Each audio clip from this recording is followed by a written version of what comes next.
What's up, everybody? Now that UFC 297 is in the books, it's time to discuss what's next for the middleweight division. And in this video, I'm going to do just that. I'm going to go over what I think the UFC is going to do, what they should do, and if we might see the first title defense of Dricus Du Plessis headline UFC 300. But let's just first start off by the fight between Strickland and DDP was absolutely batshit crazy. I thought that was a crazy matchup. It was a war. It was what Sean Strickland promised. I thought it was a great matchup. Now, whether you thought DDP or Strickland won, that's debatable. I even said in my full recap video that I'll link down in the description, I believe Sean Strickland did enough to win the matchup because I've always been of the mindset that if you are the champion, it is the challenger's job to take that belt off of your shoulders. And I believe that the fight was really close, so therefore it should go to the champion. I believe Strickland did enough to win the fight. But all that aside, Dricus Du Plessis is now officially the UFC middleweight champion, and that leaves us kind of in limbo here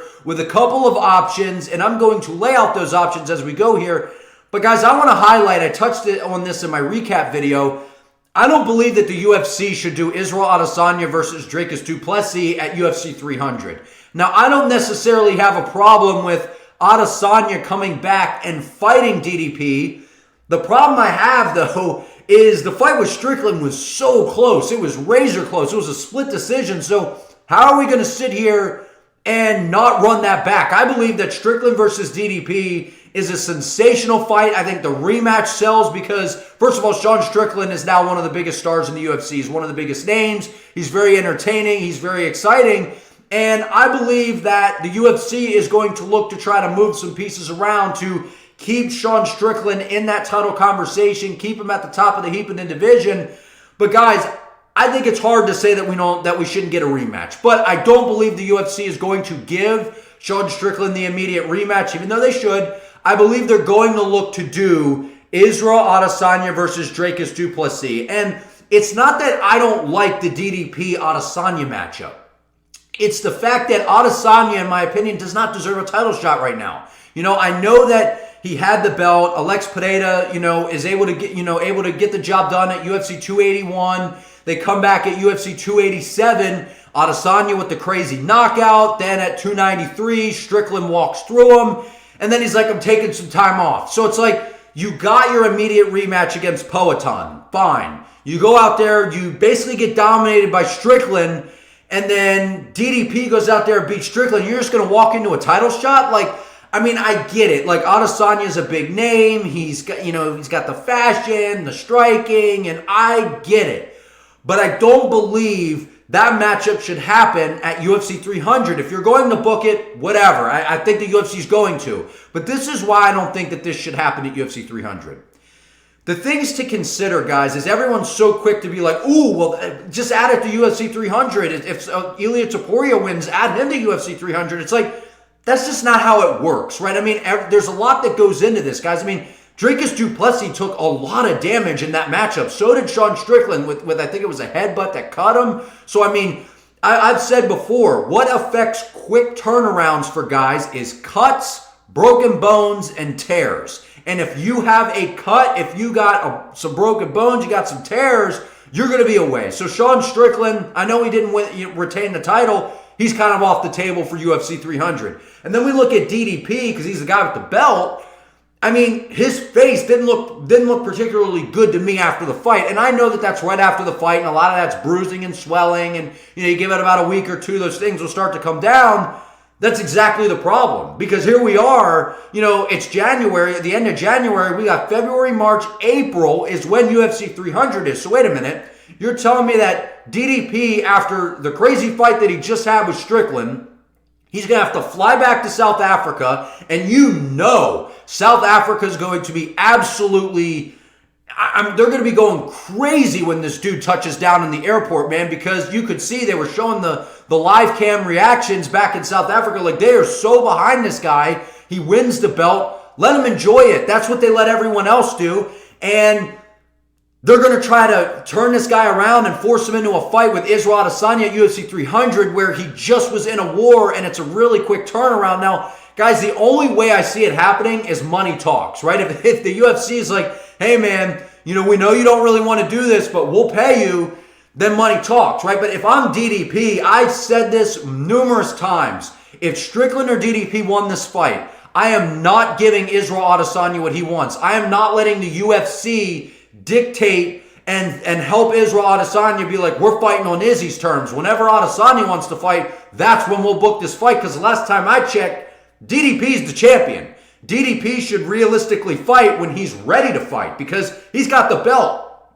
Let him enjoy it. We've seen guys when Ngannou won the belt. We've seen when Izzy first won the belt. Like, guys want to enjoy it, man, with their hometown, their home country, whatever it is. I'm not saying that he should go on a hiatus and be gone for a year. I'm just saying, like, I think UFC 300 is too soon. I think he took a lot of damage. It was a 5-round fight. I know that, you know, he didn't break anything. He didn't tear anything that we know of or have any bad cuts or anything like that.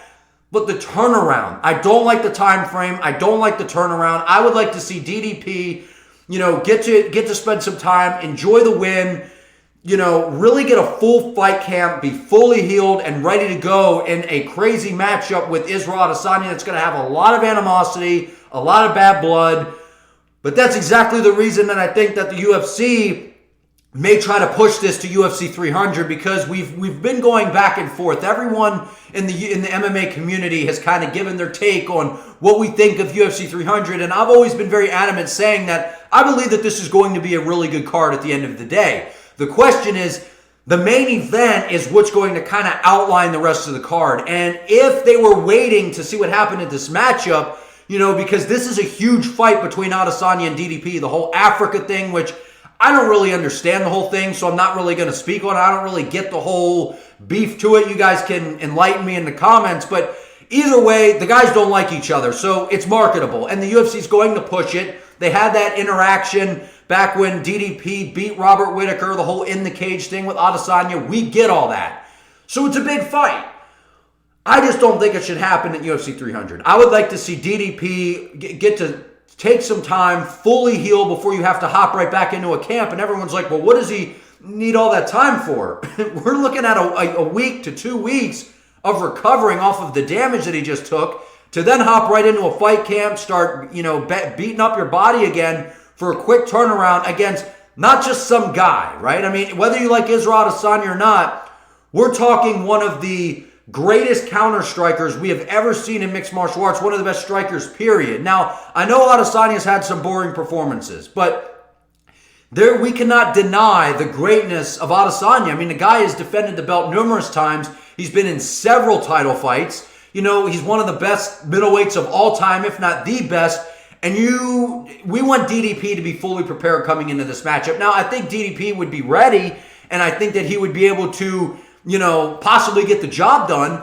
I don't like it for UFC 300. I think that they need to wait a little bit on this. I think they kind of need to. That's just my take on it. I'd be curious to hear what you all think down in the comments. But I really believe the UFC is 300, or for UFC 300, they're going to try to push this fight. But I'm also not sure because Dana in the post-fight press conference is sitting there saying, well, now that we got DDP as champion, maybe we try to book something for South Africa.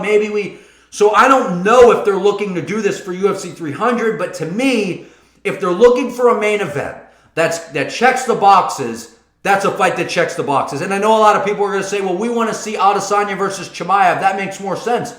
I'm right there with you. I think that they should run it back. If I had it my way, I would run it back. I would do Strickland versus Du Plessis 2.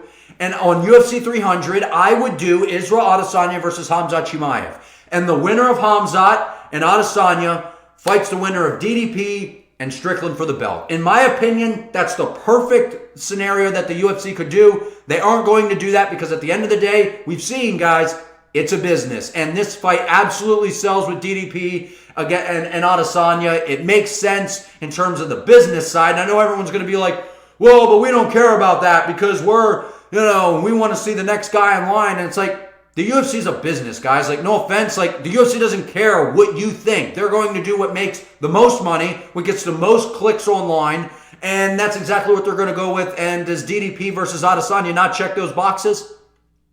It does. And not only that, it's a great stylistic matchup because we saw with DDP, I mean, it's so awkward watching him fight, right? I mean, I will say that his gas tank has dramatically improved. He looked like he was pushing the pace in the later rounds and didn't look fatigued at all and was not really showing those bad body language signs that we normally see from DDP. So I was incredibly impressed with what we saw from him against Strickland.